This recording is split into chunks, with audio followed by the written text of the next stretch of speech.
Father of Indian constitution कौन है? बाबा साहेब भीमराव अंबेडकर जी।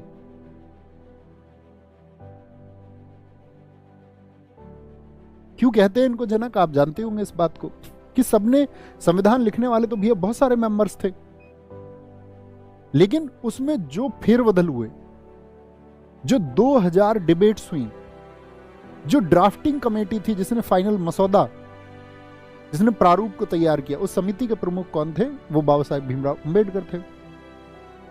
ठीक है। और जब भारत का संविधान लागू हो रहा था, उस समय का बोलते हैं जो सबसे महत्वपूर्ण योगदान है वो बाबा साहेब भीमराव अंबेडकर जी का है।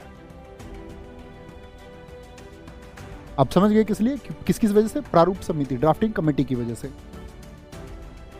1951 में क्या हुआ था आपका? हमारे देश में चुनाव हुए थे, यस और नो, जानते हो उस बात को? आप कहेंगे जी भैया। तो हमारे देश में जब चुनाव हुए, तो उस समय चुनाव हुए तो नेहरू जी एक बिल लेके आते, हिंदू कोड बिल, वो 1951 में आने वाला था। आज हमारे देश में आप जानते ना, हिंदू में महिलाओं के पास कितने अधिकार है?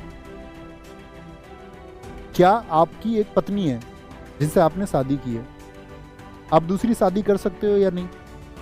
आप कहोगे हाँ भैया, दूसरी शादी कर सकते, लेकिन पहली पत्नी की सहमति चाहिए, उसकी सहमति के बिना नहीं कर सकते।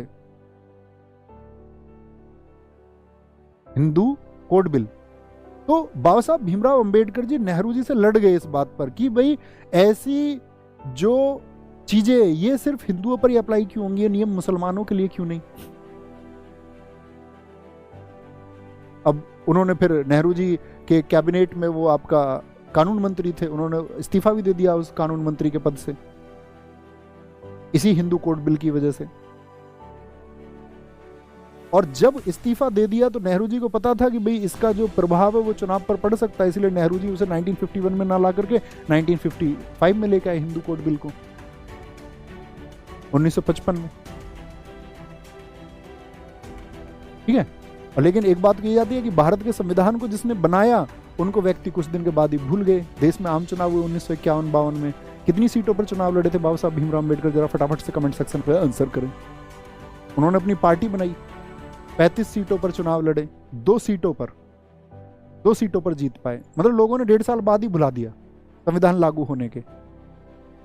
और आप ये समझिए खुद अपनी बॉम्बे की सीट हार गए, कांग्रेस के काजोलकर ने उनको हरा दिया। 1,38,000 वोट मिले काजोलकर को, और बाबा साहब भीमराव अम्बेडकर जी को वोट मिलते 1,23,000।